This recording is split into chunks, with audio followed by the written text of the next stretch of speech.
term in state football involved two gentlemen by the name of Peck and Sawley. Before I get comments from you, and in fact the true story, let's now have a look at the Peck-Sawley incident with Ron Casey. And then to South Australia, where Peck, you'll see the incident that results in Peck being the first interstate player to be reported in 10 years. There it is. Not since Coleman and Fries were charged with striking each other had there been such a charge. South Australia and the Victorians on that muddy Adelaide Oval. After the match, Peck fronted the South Australian commissioners and he pleaded guilty under extreme provocation. Well, now that's very interesting. Before we get the true story, though, shortly after that, you joined Lou Richards and Bob Davis in a panel discussion on that incident. Let's now have a listen to that, and then we'll get the true story of what happened between Messrs Peck and Sawley. The Peck incident. Yes. Would you want to say something about that and tell our Melbourne viewers about it? Well, there will be a great story blowing up about Peck, of course. He's to go before the tribunal in the morning for allegedly striking one of the players. I feel that there are a good many extenuating circumstances to help Peck. First of all, he had the ball. He was going to take the...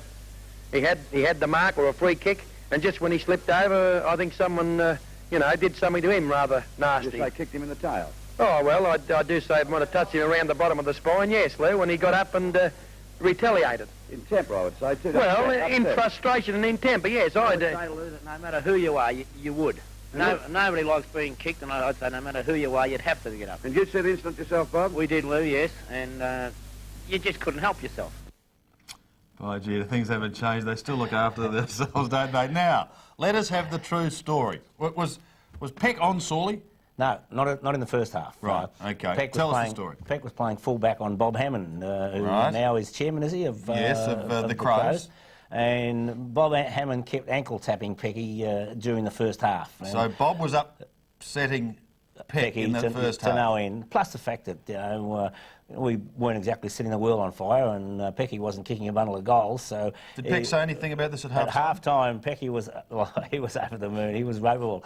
So I've gone to Bob Davis and I said, look, why don't we give Pecky a run on the ball and get him away from Hammond for a while, and maybe get him a few kicks, and but just get him away from Hammond for a while. He said, why? And I've told him the story. I said, look, he's going to kill him. And then, well, you saw it yourself. It wasn't Hammond that gave him a little ankle tap. It was Sawley. And the funniest part was the tribunal.